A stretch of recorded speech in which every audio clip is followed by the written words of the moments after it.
these kids of mine don't grow up fine. It's my job to see they do. This job is hectic, and this job's full time, and I give my all, get nothing back. What's the point in trying? What I could have done, what I could have been, no one seems to understand how much you sacrificed to me. But soon they'll be grown up, soon I'll be free, 'cause I know my kids so well, and I hardly know me.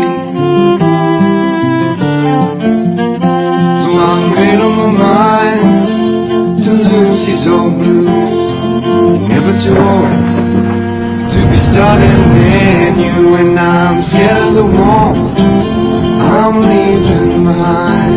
I'm out on my own for the very first time.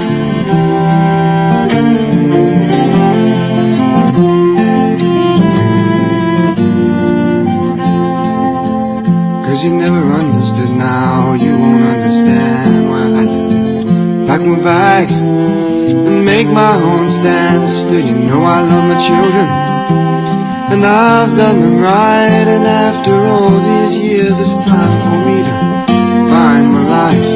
And it's great, I admit, to be starting again.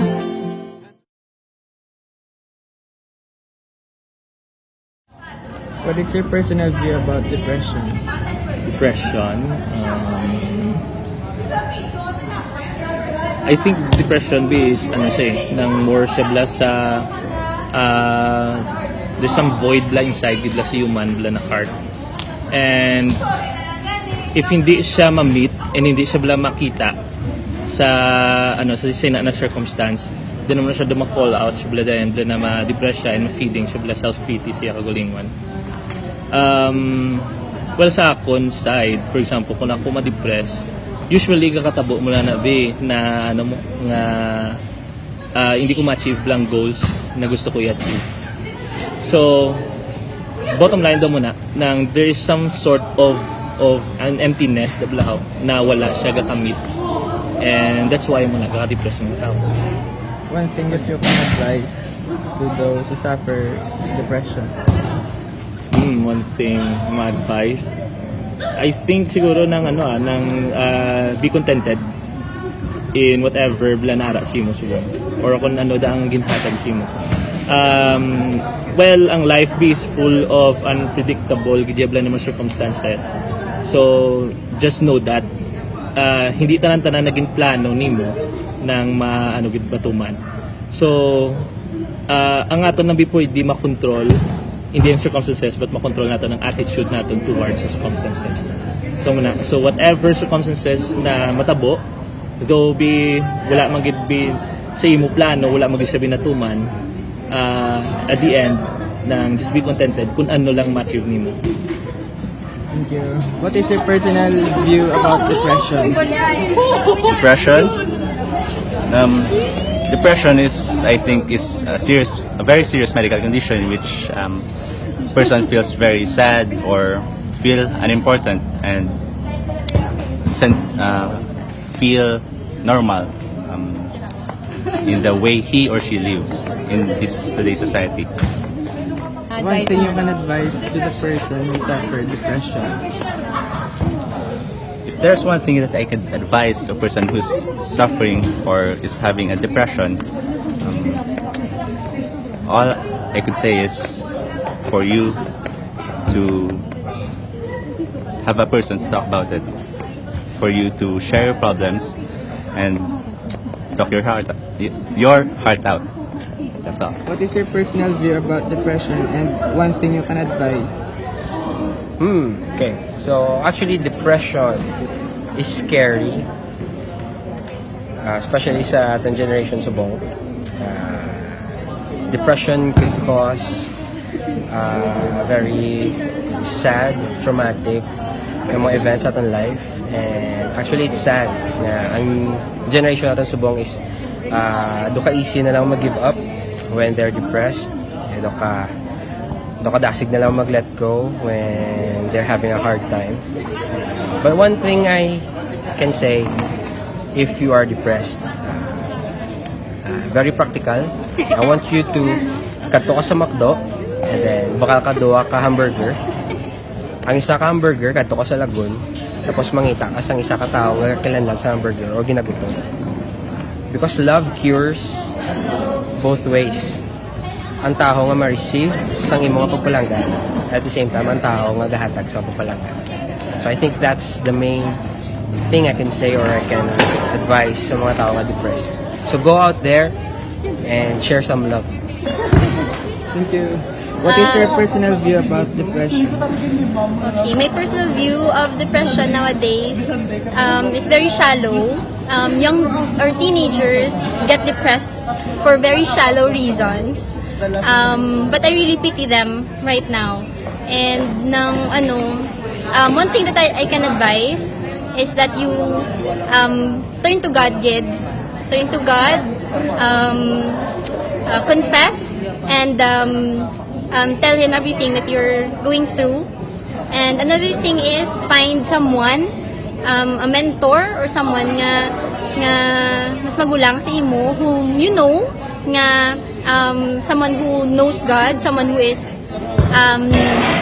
mature enough, nga someone whom you can trust, nga masugiran mo sang imo gina go through, and pray about it. Kid. So that's it.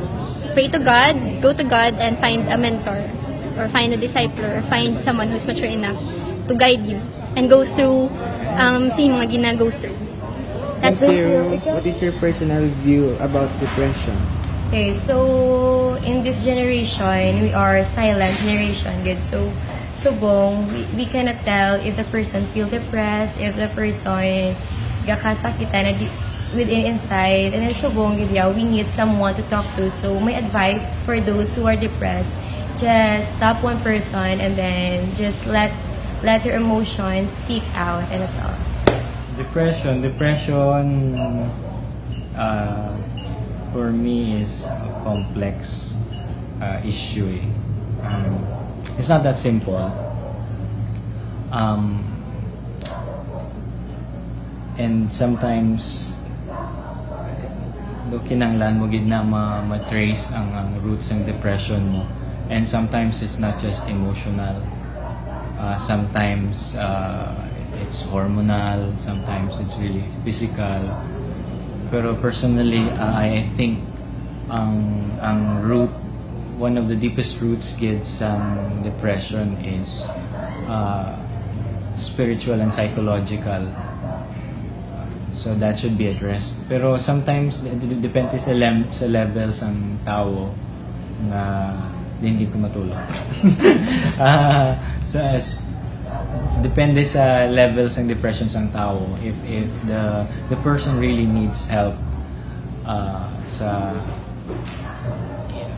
immediately, so you will have to address it immediately man.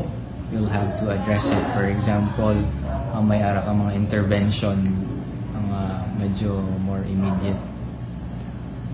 So understanding depression has to start with understanding the person first. I'm gonna start kay first. na. So ma-advise ko sa tao mismo.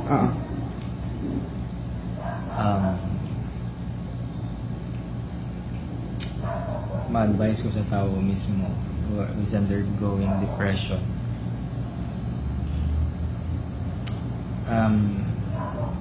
Don't hide the depression. Don't be honest about what's going on. And sometimes you can't place into words what you're really going through, but just trying to say it, or start saying it in words bisan hindi mo pa mag-grapple gid ang imong issue on depression. But the fact niya may ginahambal ka, the fact that you are letting it out to a person nga you trust, will be a very big step to recovery. Being transparent about what you feel is the start of any issue, especially depression. So open up to someone you can trust. Open up and be honest about what you're going through. And there will be a certain point, there will be a certain extent in which your friend's advice or your friend's presence will not be enough. You have to see a professional counselor. So I think amo nang advice ko sa someone who's going through it.